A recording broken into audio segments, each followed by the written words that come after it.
Alright, this is your notes video for mean. In math, the average of a set of numbers is called the mean. To find the mean of a data set, we add up all the numbers, all of them, in the data set. Next, we divide the total by the number of items in the data set. This is the mean, or the average. So here's the hint that we always tell you. It's really mean of your teacher to make you find the mean because it's a lot of work. There's a lot of adding, and then you have to divide at the end. So it is a lot of work. Not so bad if you have a small data set, but if you have a really big data set or something like this, you can be like, man, that was really mean of you to make me find the mean, Miss Glickman, because it takes so much work. All right, so let's look at this example. Here's our data set, 2, 5, 4, 3, 7, and 3. Step 1 is going to be to add all the numbers in the data set together. So 2 plus 5 is 7. Next one, 7 plus 4 is 11. Sorry, bring it down here. 11 plus 3 is 14. 14 plus 7 is 21. And then 21 plus 3 is 24. So I have a total of 24. Now what I'm going to do is divide by the number of items in the data set. So I'm going to take my total and I'm going to divide it by 1, 2, 3, 4, 5, 6. There's 6 numbers. Let's do this. 6 numbers. So 6 goes into 24 4 times exactly. So my mean is 4. That's the average of all those numbers. This is how we find your grade at school. We take up all your grades. Like we look at all of them, we add them all together, and then we divide by the number of grades that we have. That's how we find your mean or your average. That's your average grade. Number 1. Let's practice using these two. So I always like to count my numbers first. 1, 2, 3, 4, 5, 6, 7. So I'm going to have a total of 7. All right, so let's add them all together. 5 plus 7 is 12. So let's cross them off as we do them. 12 plus 2 is 14. 14 plus 10 is 24. 24 plus 3 is 27. 27 plus 3 is 30. And 30 plus 6 is 36. Now I take my total, 36, and I'm going to divide it by the number of numbers I had. So I counted I had 7 numbers. All right, 7 won't go into 3, but it goes into 36 5 times. 5 times 7 is 35. I get a remainder of 1.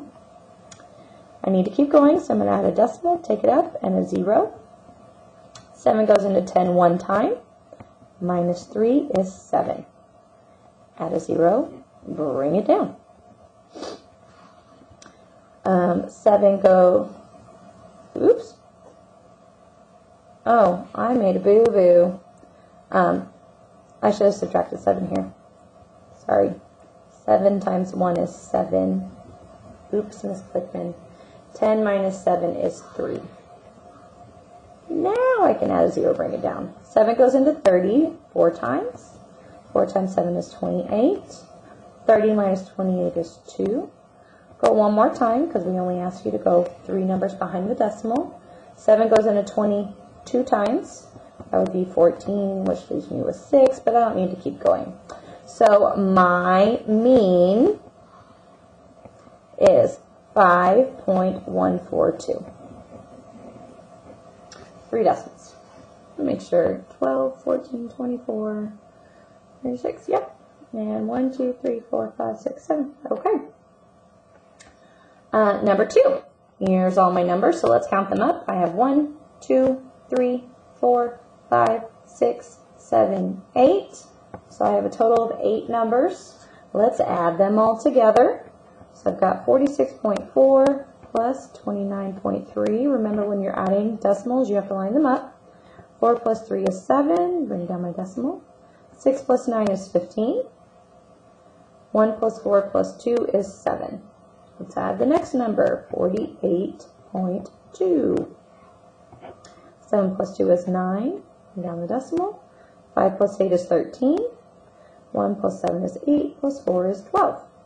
Add the next number, plus 35.1. Here's where it's important that you make sure those decimals line up. 9 plus 1 is 10. Bring down the decimal. 1 plus 3 is 4, plus 5 is 9. 2 plus 3 is 5, and my 1. Add the next number, 46.4. 0 plus 4 is 4. Bring down the decimal. 9 plus 6 is 15. 1 plus 5 is 6, plus 4 is 10. That's a 2.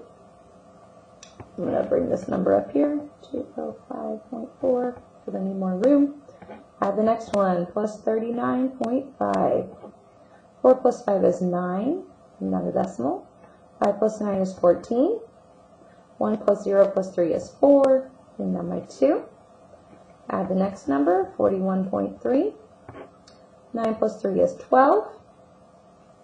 1 plus 4 is 5, plus 1 is 6. 4 plus 4 is 8, and my 2. And last one, 25.2. 2 plus 2 is 4, bring down the decimal. 6 plus 5 is 11. 8, 9, 10, 11, and 3. So I have a total of 311.4. I do want to point out something. Do you notice how on both of these, even this example up here, I only added 2 numbers at a time? Trust me, trust me, trust me, trust me, trust me. Only add 2 numbers at a time. Slow and steady wins the race. If you try and line all those numbers up and count all the way down, you have very high chances of making a simple mistake that's going to throw everything off. So just do 2 at a time. Slow and steady wins the race. All right, so now I'm going to take 311.4 and I'm going to divide it by 8, the number of numbers in my data set. We counted up 8 at the beginning. Bring my decimal up. 8 won't go into 3, but it goes into 31 3 times. 8 times 3 is 24. 31 minus 24 is 7. If you count up 25, 26, 27, 28, 29, 30, 31. That's 7. Bring down your 1. 8 goes into 71 8 times. That would be 64. Okay, when you subtract, you get 7 again. Bring down your 4. 8 goes into 74 9 times. That would be 72. That leaves me with 2. I'm going to run out of room. Add a 0, bring it down. 8 goes into 20 2 times. That would be, oh Lord, I'm going to go this way. 20 minus 16 is 4. I would add a 0 and bring it down. And 8 goes into 40 5 times exactly. Okay? So, this mean is 38.925. Most of the time in your instructions, we'll tell you to round to the nearest tenth or something like that. But if we don't, just go out 3 decimal places just like we did on here. Okay, so remember, it's really mean of your teacher to make you find the mean because it's obviously a lot of work. You got to add everything together and divide by the number of numbers in your data set. Where people mess up the most on this is they do all this work and they add everything up and they get this beautiful total that's correct, but they forget this last step of dividing. So please don't forget to divide by the total number of numbers in your data set to get the mean or the average. You should also be able to kind of just look and double check yourself. The mean, whatever you get, should be about the middle of all your numbers. 46, 29, 48, 35, 46, 41, 25. That 38 is very close to all those numbers. So I know it's in the middle. It's the average, not the middle, excuse me. It's about the average. Same thing here. 5, 7, 2, 10, 3, 3, 6. 5 is very close to that. If you would have just written your total as your mean, 36 is nowhere close to those numbers. So there's no way that can be your average. Yeah, that would be your clue right there. Ooh, I forgot to divide. Okay, so your answer should be pretty dang close to all these numbers that are in your data set. If it's some big old number that's way off, it's because you forgot to divide. So don't forget to divide.